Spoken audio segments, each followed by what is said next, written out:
ఏ కార్యాన్ని ప్రారంభించే ముందైనా వినాయకుడిని పూజిస్తాం. ఎలాంటి విఘ్నాలు కలగకుండా చూడమని వేడుకుంటాం. వినాయకుడు విఘ్నాలకు అధిపతి ఎలా అయ్యాడో తెలుసుకుందాం. గణపతికి ఆ వరాన్ని ఇచ్చింది వేదవ్యాసుడు. వ్యాసుడు పంచమ వేదమైన మహాభారత రచయితగా మనకు తెలుసు. అతను భారతాన్ని ధారాళంగా చెబుతుంటే దానిని లిఖించింది గణపతే. వేదవ్యాసుడు భారతాన్ని గ్రంథస్థం చెయ్యాలన్న ఆలోచన వచ్చాక గణపతిని లేఖికునిగా ఉండమని కోరాడు. అప్పుడు వినాయకుడు మధ్య మధ్యలో విరామాలు తీసుకోకుండా చెబితేనే రాస్తానని చెప్పాడు. చెప్పటం ఆపితే తాను మాయమవుతానని గణపతి షరతు కూడా పెట్టాడు. అందుకు ఒప్పుకున్న వ్యాసుడు తాను చెప్పింది అర్థం చేసుకునే రాయాలని తిరిగి గణపతికి షరతు పెట్టాడు. అందుకు ఒప్పుకున్నాడు వినాయకుడు.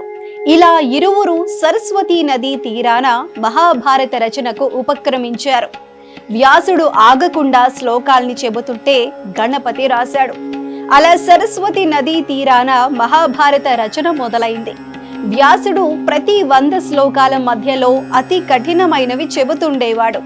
వినాయకుడు వాటిని అర్థం చేసుకొని రాసేలోపు మిగతా 100 గుర్తుకు తెచ్చుకునేవాడట. మధ్యలో ఒకసారి కలం కాస్త విరిగిపోయింది. గ్రంథస్థానికి ఎలాంటి ఆటంకం కలగకూడదని భావించిన వినాయకుడు తన దంతాన్ని విరిచి దాంతో రాయటం మొదలుపెట్టాడు. అలా మహాభారతం పూర్తయింది. వ్యాసుడు గణపతి చిత్తశుద్ధిని మెచ్చుకొని విఘ్నము కలగకుండా రాసినందుకు విఘ్నరాజుగా వెలుగొందుతావని గణపతిని దీవించాడు.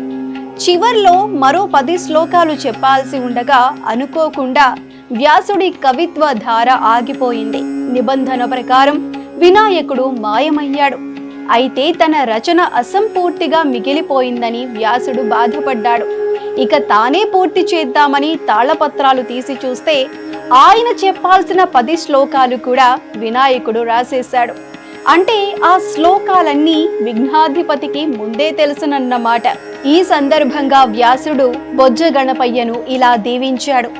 నీ పుట్టినరోజు నాడు పూజలు చేసే సమయంలో పుస్తకాలను ఉంచి పూజించే విద్యార్థులు సర్వ శుభాలు పొందుతారని దీవించాడు.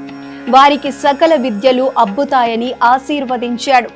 అలా ఆనాటి నుంచి వినాయక చవితి నాడు చేసే పూజలో పిల్లలు తమ పుస్తకాలను కళాలను ఉంచి వాటికి పసుపు కుంకుమలతో అలంకరించి పూజించటం ఆచారంగా మారింది.